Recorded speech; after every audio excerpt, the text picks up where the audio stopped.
Happy, how many days till Christmas? 14 days till Christmas. 2 weeks. 2 weeks from today, right? Yeah, 2 weeks from today will be Christmas. So, and of course, we started Hanukkah already. So, welcome to the show. If you're here, you've landed on the rambling thoughts of Leticia Remauro at Let's Talk News. Yeah, gee, 14 days. That's I love Christmas. I don't know about you guys, but I love this time of year. I love this season. I love Hanukkah. I love celebrating with my friends and going to all kinds of parties, or sometimes just being alone in the house. How many people do this? Being alone in the house in your pajamas with some hot chocolate, watching ridiculous Christmas movies. Let me know if you're one of those. I could celebrate Christmas all alone, but I like to do it with other people.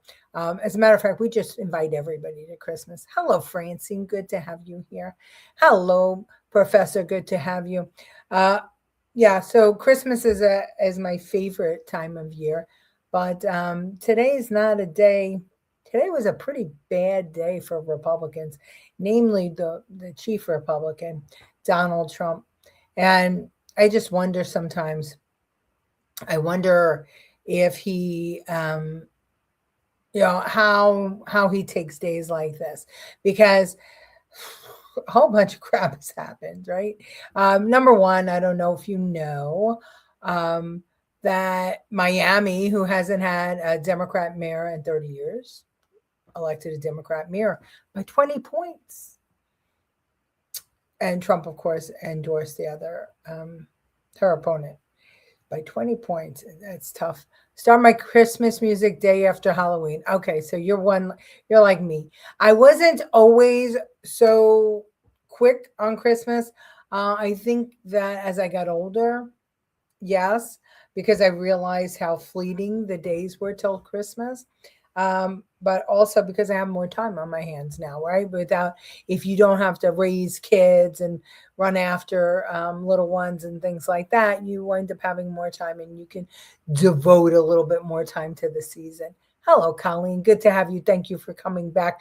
I got your text about the Somalian flag, the Minnesota flag changing to the Somalian flag. And I feel like, I don't know if you checked it with AI, but I feel like I've seen that before. So, and I don't know if it was AI then, and I don't know if it is now, but yeah, very disturbing in Miami. But, and then we have Tish James. They didn't indict her again. Mama told me there will be days like this. Oh, yeah. Well, let's just hear quickly from the Miami mayor-elect. So we got Mamdani in New York and Higgins in Miami. Oh, well. First time in almost 30 years, Miami has chosen a Democrat to serve as mayor. Eileen Higgins beat out Republican. They were used to a government that had a history of corruption and disruption, and it was more like a reality TV show than a place that worked for them. And then you have the combination of the sad politics of trickle-down hatred that is menacing our immigrant population, and they were ready for change. Christian Benavides joins me now from West Palm Beach, Florida. Christian, we heard a little bit there from the mayor-elect talking to our colleague Major Garrett on the takeout. Can you tell us a little bit more about what was driving voters this election? Lindsay, well, what's driving voters in Miami is the same thing that's driving voters everywhere, and that's affordability. But the two candidates here, Eileen Higgins and the Republican Emilio, they did not differ much in their platform. However, where they did differ was on immigration. And that is why the Democrats and Higgins believe that this entire election was a referendum. In part, she is right that there was a lot of corruption in city of Miami politics. But I mean, this was a decisive victory by the Democrats. You had a 20-point victory in a place where they hadn't won in 30 years. So what they believe clinched it for them was the immigration, the aspect of immigration and her stance on immigration. We also know from what Higgins has said and from what national Democrats have said is that they believe that what happened here, they see it as something that could potentially help them in the midterms reclaim win three Republican-held districts in South Florida and turn them into democratically held districts. So this is in Trump's hometown, right? They were talking about putting the Trump Library in Miami. And it's very interesting that an election in December, where the Republicans are the majority, turned out this way. Now, I'm shocked to hear that immigration is a big deal in Miami, because the Cubans who are basically, and Higgins, I mean, look, she's a lily white, liberal woman, and she took down the Cuban that was running there. So something doesn't add up, and I'm going to look into it a little bit, but I mean, it's just a little weird. Hello, Kevin. Good to have you.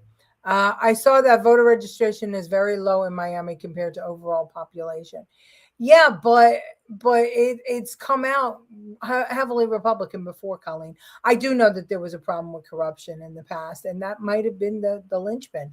Or it could have been that nobody was really working hard. I just don't know. I didn't even know what was going on down there, and I have a place an hour away. Hi, Lucille. Good to have you. Cubans are leaving Miami because Venezuelans are coming in and they don't like each other. Well, there you go. Thanks for that little tidbit of information. And that could have a lot to do with what happened, right?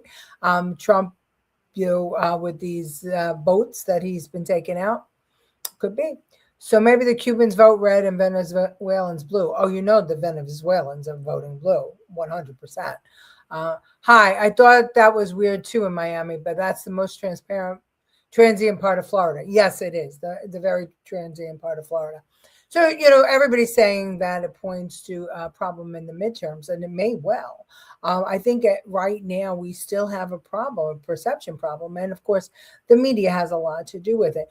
When you only have two stations that are actually speaking about what's really happening, which is with the economy, starting to pick up, and, Trump getting people deported and all that stuff, and the rest focused on this immigration stuff, you're going to have people believing that we have another problem. And because the American, and I don't know if it's just American, but it seems like it seems like our attention span is about 6 minutes, or 6 seconds rather. So, we're getting our news in sound bites, and we're not getting the message out. We Republicans aren't. But you'd think Venezuelans would vote red after escaping socialism. Yeah, well, you would think the Cubans would too, right? You would think that anybody who escaped socialism would do it, but they don't. I listen to talk radio too, better than cable sometimes. Yeah, that's true. Very true. Well, speaking about the immigration situation, this happened today. Federal judge has ordered Kilmar Abrego Garcia, the Maryland man who was deported to El Salvador in March, to be immediately released from ICE custody. U.S. District Judge Paula Zinnes says Abrego Garcia has been held, quote, without lawful authority. The 30-year-old was brought back to the U.S. in June. He was then charged with human smuggling, to which he has pleaded not guilty. Abrego Garcia is currently being held in a detention facility in Pennsylvania. Spokesperson for the Department of Homeland Security says the order lacks, quote, any valid legal basis, and the administration will continue to fight it in the courts. The Justice Department declined to comment. I want to bring in CBS News Department of Justice reporter. Well, basically what he said, and I'll finish that up, I cut it too quick, is that there was, according to a whistleblower inside Homeland Security, a holdover from Biden, there was no deportation order, no current good deportation order. And we know that that's not true because we know that there are deportation orders. So there's a little mix up there in information. And, we heard the reports early on that there was 2 deportation orders before, but not to his home country, El Salvador. But that's exactly where Trump sent him. So I'm not sure. I can't believe that the Trump administration is screwing this up. I have to believe that there is some nefarious shit happening with holdovers from Biden. But you never know. You never know. I mean, he specifically couldn't go to El Salvador. That's why he was still here. And then he was sent to El Salvador. Whose idea was that? How could that bullshit happen? A problem with the phone is coming into a country is they don't want to assimilate. They just want the benefit. Oh, listen, and there's plenty of propaganda. We talked about that a little bit yesterday, that there people, or maybe earlier this week, people aren't coming here because they love America anymore. People are coming here now to get shit and to send it back to their country. And that's a big problem. And we have no pride anymore. Americans, we're apologists now. We're not proud Americans. I'm having an argument still with, I think I put it up the other day, that guy from Somalia, who lives in London, by the way, who's carrying on about America, being terrible and all this stuff. And we need to, America has to get out of Somalia. And, so I told him, well, if Somalia was so great, why'd you leave? Yes, I understood what you were saying. And, he didn't have an answer for that. But the reason why is because he's not real. He's a bot, and or he's paid to promote propaganda against America. We saw it with the Palestinian situation. We saw those fake AI video clips. We saw all the propaganda that was pumped into here from the Palestinians, and now it's happening in Somalia too. So you're going to start seeing a shitload of crap from the Somalis and from the Venezuelans being pumped into our social media, and we have to be ready for it. Let's make Hats get the fuck out of here. I don't know who Hats is. Al Capone always said, sometimes you must play defeated in order to defeat the players. Well, I hope you're right. I hope you're right. Here's the big problem. Al Capone lived in a time when we didn't have instantaneous information, right? Communication wasn't as vast and wide as it is now. It was harder to get propaganda out there, Professor. Today, things are instantaneous. Information is instantaneous, and things could be propagandized. And we know that the big news stations are coordinating. So I don't know about that. I think that Trump is having a bad week. And the reason that he's having a bad week is very simple, because he gets shit done. He's got so many balls in the air that eventually they're going to have to start falling. So that's why. That's why it is a bad week. We need to acknowledge it. And I've been saying this since he's been elected. He needs to stop giving so much access to reporters. He has to stop. I don't mean don't do any press conferences. I mean you don't do one every day, because it's like a reality TV show now. I mean, and they twist everything he says. Let's make Hats like MAGA saying, get the fuck out of here. Oh, see what you're saying. Yes, Trump gets shit done and he needs to back off. I think that he needs to focus on the things that got him elected. And I know you're watching President Trump. You might not be watching now, but I know you watch in the middle of the night. So let me just give you a little advice, because I've been president before, obviously. Just from a PR standpoint and from a Republican operative, you were elected to concentrate on the economy, to bring down the price of gas and oil, to get jobs created, and to be the moral compass and the moral center of America. You were hired to close the borders, and you were not hired to talk about Joe Biden every 15 minutes. We don't care about Joe Biden. We didn't vote for Joe Biden. I don't even think anybody voted for Joe Biden in 2020, but that's another story. But we voted for you. And what we want to see from you is for you to get those things done.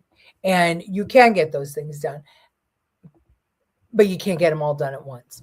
As far as, and I know that Colleen and some others will argue with me that he needs to start prosecuting these people, Tish James, James Comey, all these Democrats that did us Republicans wrong. But I disagree, because that takes a lot of effort and it takes a lot of focus. And we don't have that kind of time. We don't have that kind of time. So these are the kinds of losses that are going to be magnified, and there's going to be flashing lights all around them. But like Abrego Garcia, should he have been taken out? Yes. But how the hell did he wind up in El Salvador? Because I guarantee you that it was a Biden fucking operative that sent him there, even though just to embarrass Trump. And now we keep going. And same thing with Tish James. Did I play the Tish James clip? No, probably not. Watch. This is... First you don't succeed, try again. Often a good axiom for life, but is it a good axiom in this case? Right. Perseverance, I guess, can be a virtue in some instances, but I would argue no here. So believe it or not, DOJ technically is allowed to try yet again. You can continually try to indict a person. You can go to one grand jury after another. That said, for all realistic and practical purposes, someone needs to get it through the Justice Department's head. This is over. We have never, I can point to no case in the last 20 years where you've had a case thrown out by a judge, then you had a grand jury refuse to indict it, which is very hard to do. Then you had a second grand jury a week later refuse to re-indict it. This is an embarrassment for DOJ. The writing could not be any clearer on the wall. This case is simply not going to happen. One of the lessons that you learn as a prosecutor is you have to pick your battles and you have to know when to cut your losses. That time has come for DOJ on this case. What are we doing? I get it. I know why. I get it. But I would rather go for the big fish, because where Tish is and where she's going to have the hearings in the grand jury, it's too anti-Trump to get an indictment. It's so anti-Trump that they indicted him.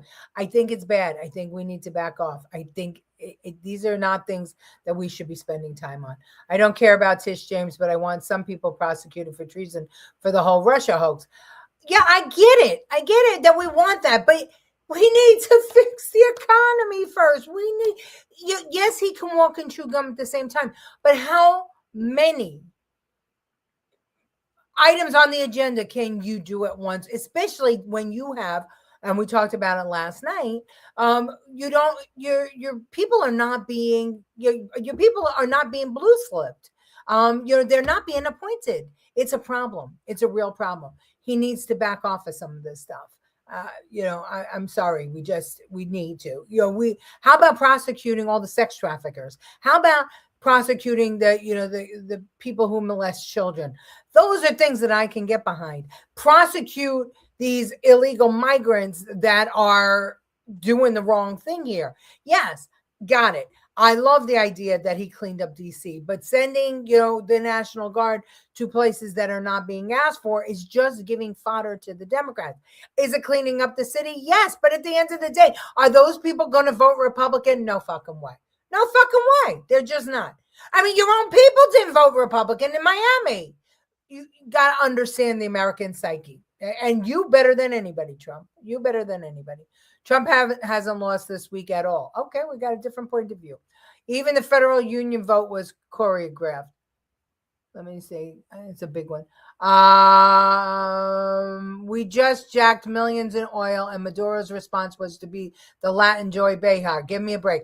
Okay, yes, we jacked millions in oil, but the media spin on this and the messaging out to the people that pulled the lever in the polls, not great. Not great. How do we lose Miami, Rich? How do we lose Miami? Cuban haven, Hispanic haven, and they elect an Elaine Higgins, Democrat, female white Karen, instead of electing a Cuban Republican. Tell me how that happened. I get where you're coming from, and you're a man, and you're a man's man, and you're a no-nonsense man, very much like Trump. But I'm sorry, I think that there needs to be a middle ground in this one. I love that what he's doing with Maduro. I love that. That's important because it's keeping America's borders safe, and that's what he was elected to do. As far as the oil, I mean, maybe he's going to give it to Europe. That would be good if he gave it to Europe. That would be really good if he gave it to Europe.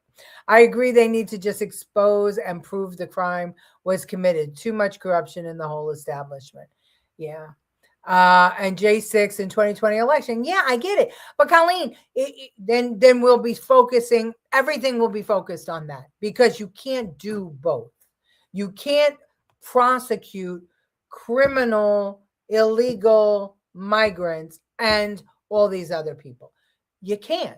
He doesn't have the judges. He doesn't have the appointments. He doesn't have the time. By the time all these things come to court, I mean, we're talking about the Charlie Kirk guy, what's his face, was on trial today. And we're not even going to see a trial till February. So how's all that going to happen? I don't see it. I just don't see it.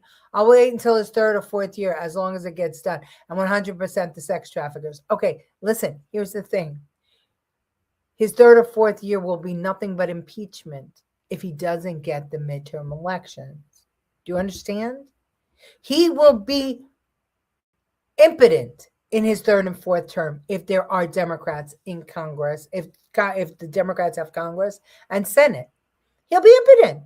Is all they'll be doing is saying impeachment, impeachment, impeachment. That's all we will hear. He will have nothing. Tish should be indicted in the NDNY? What's NDNY? North Dakota? New York? New Jersey, New York. Bottom line, ED Virginia and EDNY full of comedy. Hack judges. Exactly. 100%. So, all right. Oh, she should be indicted. But is in New York also the same thing? So I don't understand. I mean, all these places where they can get a grand jury. I don't see why New York would indict her. Maybe help us out. I heard Pam Bondi is buddies with Jeb Bush. Oh no, I can't. I don't think she's undermining Trump. When delegation is done effectively, more can be done, not less. Well, you're right about that, and we know he has a hard time with delegation. Oil was transferred from Soviet tankers into Venezuelan tankers in Kuwait in the 1970s and 80s. Yes, and we talked about that a little bit last night. So yeah, it's. I mean, look, I love the fact that he hijacked the tankers. Why not? Why not? Every other country does it. Why can't we? And I heard one of the CNN people say, "Oh, we don't want to start with Maduro because he's nuts." Well, so is Trump. I mean, I love that he has that personality. Okay, and here's the one. This is the one that I'm just going to be spitting nails when I go to bed tonight. Fucking Indiana. What the hell? What? I mean, don't they were trying to cover their asses, but they don't realize that they just fucked themselves. Watch. Republicans reluctant to redrawing these congressional maps mid-decade. But did anyone really expect a vote total like this, or a resounding rejection against President Trump?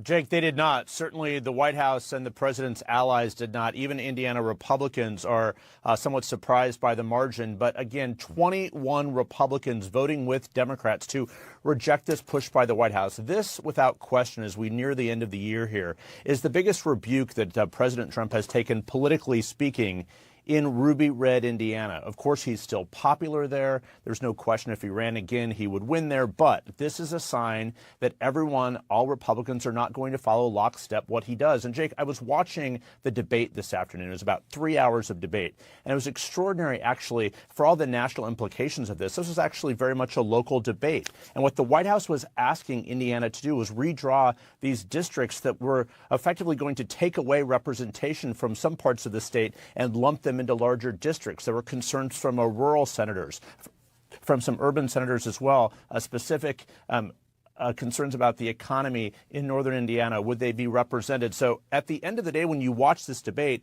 it was much more about local issues. But of course, President Trump was trying to make the case that he needed these 2 seats. Of course, this is part of this extraordinary state by state by state redistricting plan that the president himself engineered several months ago to try and keep control of the House next year.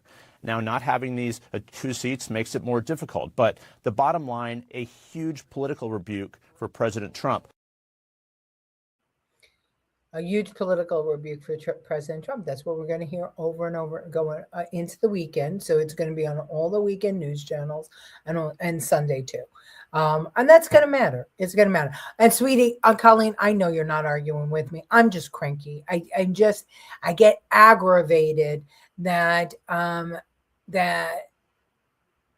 we Republicans, or MAGA, not just Republicans, because Republicans doesn't cut it anymore, i.e. Indiana. We just don't get it. We just don't get it. And this is a game of strategy, and it's moving it's like Jenga, right? You can't take all the blocks at the same time. You got to know which blocks will work and which blocks won't work.